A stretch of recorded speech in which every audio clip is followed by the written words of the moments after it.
ئەمریکا هێزێکی سەربازی دێنێتە سنووری کەرکووک و لە سەربازگەی کەیوان جێگیری دەکات.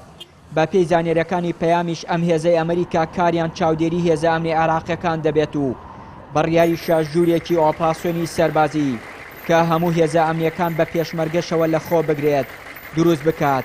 چاودێرێکی سیاسیش دەڵێت هاتنی ئەم هێزەی ئەمریکا گەڕانەوەی دیسانی ئەو وڵاتەیە بۆ ناوچەکە.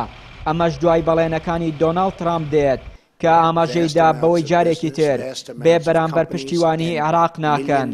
ئەوان لە پێناو سەربازی خۆیان نەدەنە کوشت لە پێناو هیچ دەستکەوتێکیان نەبێ و عێراق جارێتتر تەسلیم بە ئێرانیان تەسلیم بە تورکیان تەسلیم بەر وڵاتێکی تر بکەینەوە. گەڕانەوەی ئەم جارش لە دیوە سیاسەکەەوە من پێم وایە سیاسەتێکی نوێی ئەمریکایە دوای ئەو دوورە پەرێزیەی کە بەهۆی سیاسەتەکانی ئۆباماوە لە عێراق هاتەکایە و کۆمەڵە کارەساتی گەورەی لێکەوتەوە بووە هۆی تاکڕەوی حکمی شیعە لە عێراقا و بووە هۆی ئەوەی عێراق بکەوێتە ژێر ڕکێفی ئێران و هەرێمی کوردستان بکەوێتە ژێر ڕکێفی تورکیا.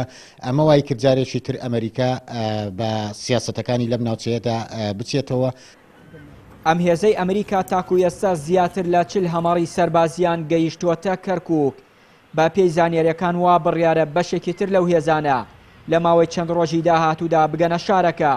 بەرپرسێکی کۆمەڵی ئیسلامیش دەڵێت هاوسەنگی هێز لەو ناوچانە پێویستە بۆ هەموو لایەک، هەر بۆیە پێویستە هاوسەنگی هێز دروست بکرێت و سنوور بۆ هەر هێزێکدا بنرێت بێوێت پێکهاتەکانی تر لە پرۆسەی سیاسی دوور بخاتەوە.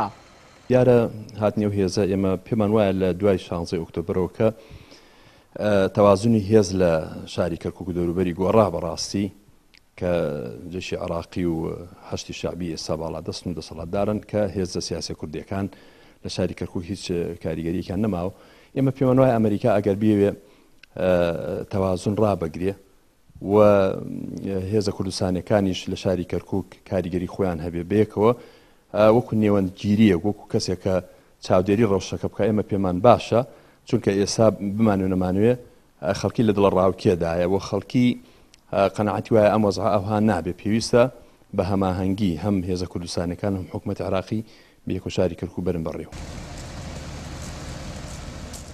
هاتنی ئەم هێزەی ئەمریکا جگەلەوەی سیاسی و ئەمنیە لەلایەکی ترەوە ئەمریکا دەوێت ئابووری ئەو ناوچانە بخاتە ژێر چاودێری خۆی و بەشێک لە کۆمپانیا بەرهەمهێنەکانی خۆی لە بواری نەوت بهێنێتە سنوورەکە و بەناڕاستەوخۆ سەرپرشتی پرۆسەی وەبەرهێنان و هەناردەی نەوتی کەرکووک بکات.